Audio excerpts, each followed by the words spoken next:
जो हार्ट के पेशेंट हैं जिनकी पंपिंग पावर एलवीएफ कम हो गई है, ऐसे मरीज का मेडिकल साइंस में इलाज इम्पॉसिबल है।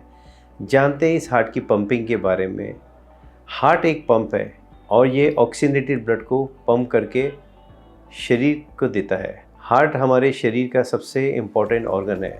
अगर हार्ट पंपिंग करना बंद कर दे तो हमारी लाइफ बंद हो जाएगी। हमारे हार्ट की पंपिंग पावर 100% नहीं होती है, वह 60% होती है। मतलब हार्ट जो पंप करता है 60% ऑक्सीजनेटेड ब्लड शरीर को दे देता है, 40% वो खुद के लिए रख लेता है।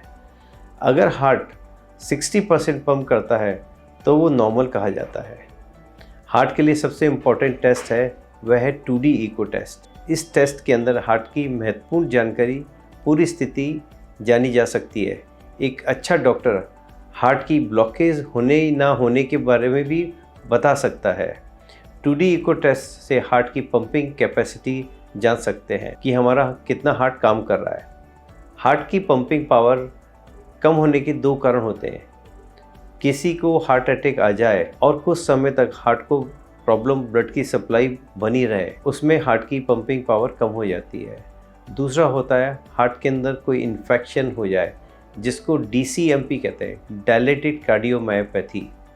हार्ट की मसल्स का वीक होना, उससे हार्ट की पंपिंग पावर कम हो जाती है।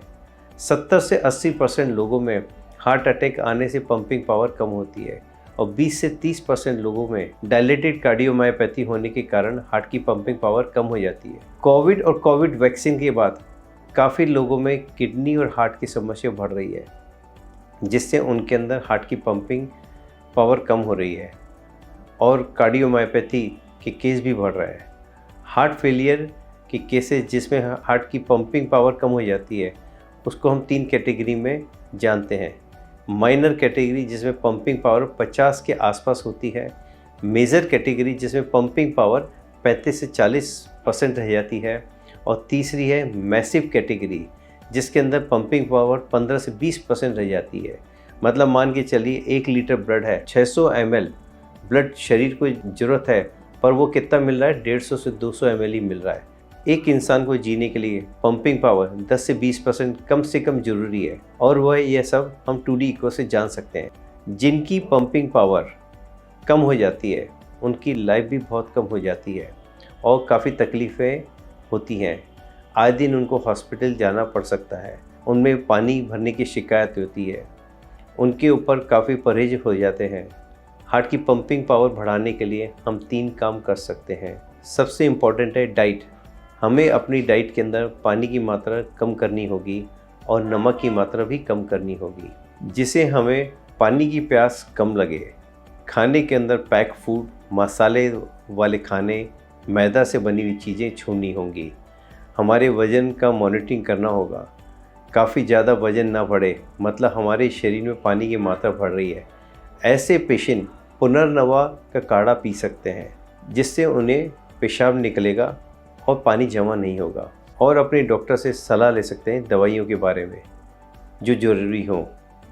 और हार्ट की पंपिंग जिनकी कम हो गई है उनके लिए एकमात्र इलाज है EECP, जिससे हार्ट की पंपिंग बढ़ सकती है। यह EECP treatment American FDA approved है, पूरी दुनिया में काफ़ी पॉपुलर है। यह भारत के काफ़ी बड़े अस्पताल में भी EECP से इलाज होता है, पर दुख की बात है कि इसको प्रमोट नहीं किया जाता है, क्योंकि इसमें पेशेंट का फ़ायदा ज़्यादा है, हॉस्पिटल का फ़ायदा कम है। इस ट्रीटमेंट को लेने से हार्ट की पंपिंग इम्प्रूव होती है। पेशेंट को जो तकलीफ़ चलने में, सांस भरने में, थकान, भारीपन, उसमें काफ़ी आराम मिलता है। हमारे सेंटर में पिछले 17 साल से हज़ारों पेशेंट का इलाज हुआ है जिनको फ़ायदा मिला है।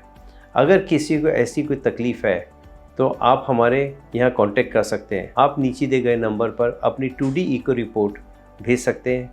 हमारा अस्पताल सेवियम हिम्स सेंटर इंटीग्रेटेड होने के कारण यहाँ पर EECP ट्रीटमेंट के साथ आयुर्वेदिक पंचकर्म, हृदय पेचू जो हृदय की मसल्स को रिलैक्स कराता है, ब्लड का फ्लो बढ़ाता है, और डाइट सबसे इम्पॉर्टेंट है। क्या खाएं, कब खाएं, कितना खाएं, और साथ में योग और कुछ थेरेपी बताई जाती है, जिससे हार्ट के पेशेंट को काफ़ी फ़ायदे होते हैं। अगर मेरी ये वीडियो आपको अच्छी लगी हो तो लाइक करें, कमेंट करें और शेयर करें। धन्यवाद।